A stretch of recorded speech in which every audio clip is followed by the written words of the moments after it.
आजकल इतनी बेहयाई हो गई है कि अमीर घरों की बच्चियां, अमीर घरों की औरतें आवाराओं की तरह घूमती हैं। बदन पर पूरे कपड़े नहीं, सर पर दुपट्टा नहीं, और आवारा की तरह बाहर घूम रही हैं। हिसाब फरमाते हैं कि मैं एक कब्रिस्तान से गुज़रा, मैंने एक कब्र खोदने वाले को देखा कि वो अल्लाह ताला का विर्द कर रहा था। लेकिन उससे पहले लोगों ने उसे देखा कि वो नशा करता था, शराब पीता था, कभी नालियों में पड़ा है तो कभी कब्र खोद के कब्रिस्तान में कहीं गिरा हुआ है, कहीं किसी कब्र में लेटा हुआ है। लेकिन उस दिन जब मैं गुज़रा तो मैंने उसे देखा कि वो अल्लाह ताला का विर्द कर रहा था, अल्लाह अल्लाह कर रहा था। मैंने उसे अपने करीब बुलाया, मैंने कहा इधर आ, ज़रा एक मुझे बात बता कि अभी तक तू नशा करता था और इतनी जल्दी तेरे अंदर यह तब्दीली कैसे आई, आज अल्लाह ताला का विर्द कर रहा है। तो वो कहने लगा, हुजूर मैं एक बात से मैंने सबक हासिल कर लिया और मैं अल्लाह ताला का फर्मा बरदार बंदा बन गया, और इतना सच्चा, इतना पक्का कि अब मेरी एक टाइम की भी नमाज नहीं छूटती। मुस्लिम बिन अकील फरमाते हैं, वो ऐसा कौन सा वाक़या तेरे साथ पेश आया कि जो तू इतना सच्चा पक्का अल्लाह ताला का फर्मा बरदार बंदा बन गया, नमाजी बन गया और अल्लाह ताला का विर्द कर रहा है। वो कहने लगा, हुजूर एक मरतबा मैं कब्र खोद रहा था और मैंने 3 कब्रें खोदी। 3 कब्रों को खोदने के बाद मैं आराम करने लगा। उतनी देर में मैंने देखा कि फ़रिश्तों की टोली उतरी। फ़रिश्ते ज़मीन पर आए और कब्रों के पास खड़े हो गए। उनमें जो एक हेड फ़रिश्ता था, जो बड़ा फ़रिश्ता था ओहदे में, तो उसके हाथ में रजिस्टर था और वो और फ़रिश्तों को बता रहा था कि ये जो कब्र है पहली वाली, ये एक अल्लाह ताला के नेक बंदे की कब्र है, और इस कब्र को नीचे से 12 कोस लंबी कर देना, ऐसी कर देना कि इसमें जो मुर्दा दफन हो उसको कोई तकलीफ़ ना हो, ये अल्लाह ताला का नेक बंदा इसमें आएगा। फिर कहा, दूसरी कब्र के पास जब वो गए तो उनमें से वही फ़रिश्तों का सरदार हेड फ़रिश्ता बोला कि ये जो कब्र है इसमें अल्लाह ताला का नेक बंदा आएगा, इसको 40 कोस तक फैला देना, नीचे से 40 कोस तक इसको लंबा कर देना। इतना कहने के बाद वो आगे बढ़ गए। दूसरी कब्र में जब गए, दूसरी कब्र के पास जब गए तो वो फ़रिश्ता बोला कि ये जो कब्र है ये अल्लाह ताला के नाफरमान बंदे की कब्र है और ये गुनाहगार बंदे की कब्र है, और इसमें अज़ाब होना है, और इस कब्र को इतना मिला दो, इतना मिला दो कि इस मुर्दे की एक पसली इधर आ जाए और इधर की पसली इधर आ जाए, इस पे अज़ाब होना है अल्लाह ताला का। जब मैंने ये सुना, हैरान कि ये मामला क्या है। फिर मैं थोड़ी देर बैठा रहा। मैंने देखा कि एक जनाज़ा आ रहा है, उसके साथ सिर्फ़ 7 लोग हैं। 7 लोग एक जनाजे को ला रहे हैं। जब 7 लोग एक जनाजे को लाकर उन्होंने पहली कब्र में दफन कर दिया और दफन करने के बाद जाने लगे तो मैंने एक का हाथ पकड़ लिया।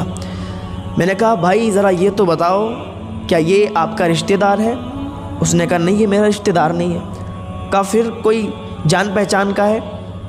कहा, ये हमारे महल्ले का बहुत गरीब इंसान था, बहुत ही गरीब था, लोग इसको अपने घर नहीं बुलाते थे, इसको कोई दावत में भी नहीं ले जाता था, अगर कोई दावत होती थी इसको कोई नहीं पूछता था। और लेकिन जब सब अमीर सो जाते थे, जब सब अमीरों के महल बंद हो जाते थे, तो ये गरीब इंसान इसके टूटे हुए छप्पर से अल्लाह अकबर की अज़ान की सदा बुलंद होती थी। ये नेक बंदा था अल्लाह ताला का मुबारक हो, तुमने नेक बंदे को कब्र में दफन किया है, ये जन्नती है, इसको जन्नत की बशारत मिल गई है। मैंने ख़ुद अभी फ़रिश्तों के मुँह सुना है। वो लोग खुश होकर चले गए। फिर कहा, मैं बैठा रहा। फिर मैं इंतज़ार करने लगा कि अब दूसरा जनाज़ा कौन सा आने वाला है। जब दूसरा जनाज़ा आया तो उस जनाजे में फ़कत 4 लोग एक जनाजे के साथ आए। आने के बाद उन्होंने उस जनाजे को दफन किया। दफन करने के बाद वो जाने लगे। मैंने उनमें से एक का हाथ पकड़ लिया। मैंने कहा, भाई ये बताओ, क्या ये तुम्हारा रिश्तेदार है? उन्होंने कहा, नहीं मेरा रिश्तेदार नहीं। कहा, फिर कोई मोहल्ले वाला है? कहा, नहीं ये मोहल्ले वाला भी नहीं। कहा, फिर कौन है? तो वो कहने लगा कि ये एक मुसाफिर था और ये 1-2 दिन से रोज़ हमारे महल्ले से गुज़रता था।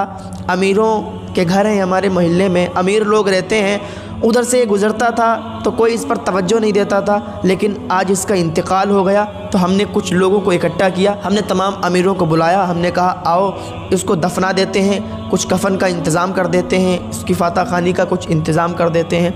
तो सारे अमीर भाग गए, सारे अमीर चले गए। बोले ये गरीब इंसान है, इसको दफनाएंगे, अरे हमें इन्फेक्शन हो जाएगा, हटाओ इसे एक रस्सी में बांध के किसी दरिया में फेंक दो जाकर। जब उन्होंने इतना कहा तो हम 4 लोगों ने इसके कफन दफन का इंतज़ाम किया और इसको दफन करके जा रहे हैं। उस कब्र खोदने वाले ने कहा मुबारक हो, तुमने एक अल्लाह के वली को दफन किया है, तुमने एक अल्लाह के वली को दफन किया, ये जन्नती है, मैंने फ़रिश्तों के मुँह सुना है। वो लोग खुश होकर चले गए। अब जब लास्ट में जो जनाजा आने वाला था वो देख रहा था वो कौन सा जनाजा है। देखा कि बहुत ही धूमधाम से लाखों आदमी उस जनाजे के साथ, फूलों से माला से पूरी चारपाई सजी है, लोग नारे बुलंद करते आ रहे हैं। जब वो जनाजा आ गया तो लोगों ने पूछा कि कोई कब्र खाली है, तो मैंने कहा हाँ एक कब्र खाली है। कहा कितने रुपए? मैंने कहा 1000।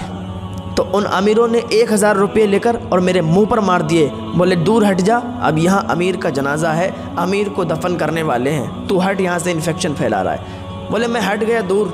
जब उन्होंने दफन कर दिया जनाजे को, उस मुर्दे को दफना दिया तो मिट्टी कम पड़ गई, फिर मिट्टी बाहर से आई, मोल ख़रीद के मंगाई गई और उसकी कब्र को और ऊंचा कर दिया गया। और मैं देख रहा था और मैं सोच रहा था कि फ़रिश्तों ने कहा था कि जो तीसरा इंसान इसमें आएगा उसकी कब्र में अजाब होगा। मैं ये सोच कर बड़ा अफसोस कर रहा था। फिर जब वो जाने लगे उनमें से मैंने एक का हाथ पकड़ लिया। मैंने कहा भाई एक बात बताओ, ये तुम्हारा रिश्तेदार है? उसने कहा नहीं रिश्ते। अब एक बात सुनिए, जब आदमी गरीब होता है, जब इंसान गरीब होता है तो उसके रिश्तेदार भी उसे भूल जाते हैं, और जब इंसान मालदार हो जाता है तो जो रिश्तेदार नहीं भी होते हैं वो भी कहने लगते हैं कि हम तुम्हारे रिश्तेदार हैं। जब इंसान गरीब होता है तो उसे पैसे देने वाला कोई नहीं होता है, उसको अगर वो किसी से उधार भी मांग ले तो उसको कोई नहीं देता, लेकिन इंसान अगर मालदार है तो मालदार ही मालदार को देता है। आजकल गरीब का कोई नहीं है। तो वो कहने लगा कि आप इसको जानते हो? उसने कहा नहीं हम तो नहीं जानते। कहा भाई एक बात बताएं तो नाराज़ तो नहीं हो गए? तो उसने कहा बताओ हम क्यों नाराज़ होंगे, ना तो हमारा कोई रिश्तेदार है, ना तो हमारा कोई ख़ानदानी है। एक अमीर शख्स की बीवी का जनाजा है, हम तो शरीक हो गए, हम तो मिट्टी देने के लिए चले आए। कहा सुनो, मैंने फ़रिश्तों के मुँह सुना है कि इस कब्र में जो दफन होने वाला है उस पर अजाब होने वाला है अल्लाह ताला का।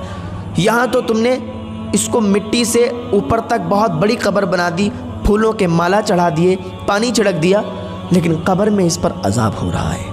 उस कब्र खोदने वाले ने कहा ये बताओ इसके मामलात क्या थे, कौन सी ऐसी वजह थी कि जिसकी वजह से आज ये कब्र में अजाब की मुस्तहिक है, आज इसकी कब्र में अजाब हो रहा है। तो वो कहने लगा भाई बात ये है कि ये सबसे अमीर, शहर के सबसे अमीर की बीवी थी।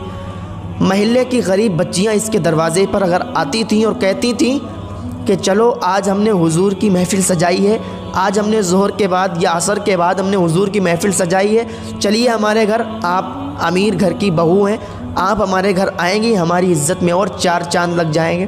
तो ये कहा करती थी, थप्पड़ मार के कहा करती थी कि निकल जाओ, हम तुम्हारे घर पे आएंगे, हम इतने अमीर हैं, तुम्हारे घर पे जाकर हम इन्फेक्शन हमें हो जाएगा, हमें ये हो जाएगा वो हो जाएगा। तो वो गरीब बच्चियाँ मायूस होकर वापस लौट जाया करती थी। जब ये बाज़ार जाती थी तो अच्छे लिबास में बाल खोलकर बाज़ार में जाती थी। जब कोई नया लिबास आता था, नया कपड़ा आता था, सबसे पहले ख़रीद कर बाज़ार में लोगों को दिखाया करती थी। कोई नई चप्पल आती थी, सबसे पहले ख़रीद के गरीबों के सामने दिखाती थी कि हमने ये पहना, हमने ये किया, हम इतने अमीर हैं। अपनी अमीरी को लोगों के सामने ज़ाहिर करती थी, लेकिन इसको ये नहीं मालूम कि गरीबों पर इसका क्या असर पड़ता था, और इसकी यही हरकत थी। और एक बात सुन ले, एक औरत 4 मर्दों को जहन्नम में लेकर जाएगी। एक बात कान खोल कर सुन लें, एक औरत 4 मर्दों को जहन्नम में लेकर जाएगी। अब आपका सवाल होगा कि वो कैसे? तो सुनो, एक औरत सबसे पहले जब औरत गुनाहगार होगी तो वो 4 मर्दों को गिनाएगी और 4 मर्दों को वहाँ सज़ा दिलवाएगी।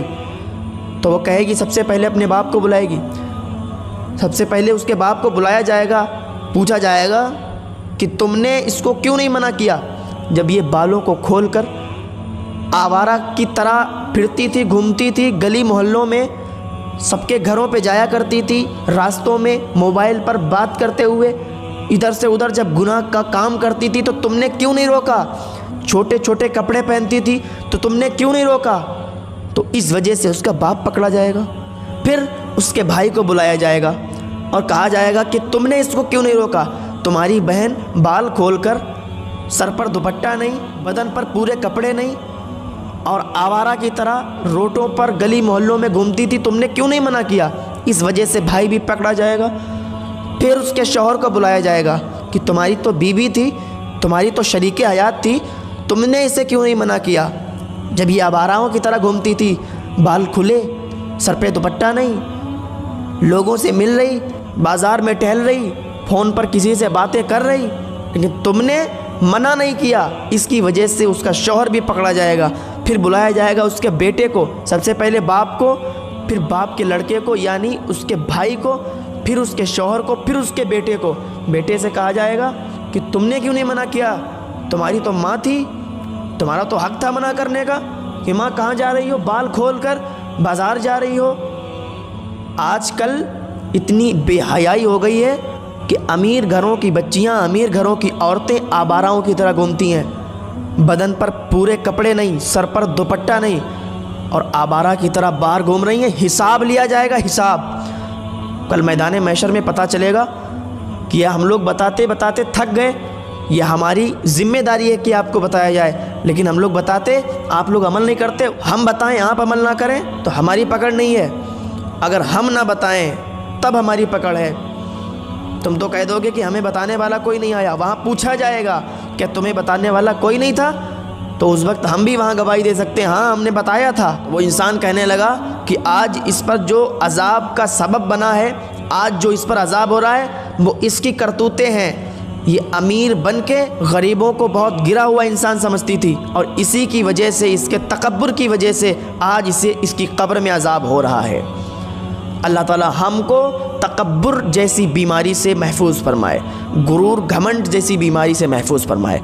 अल्लाह ताला हम सब को नेक अमल करने की तौफीक अता फरमाए।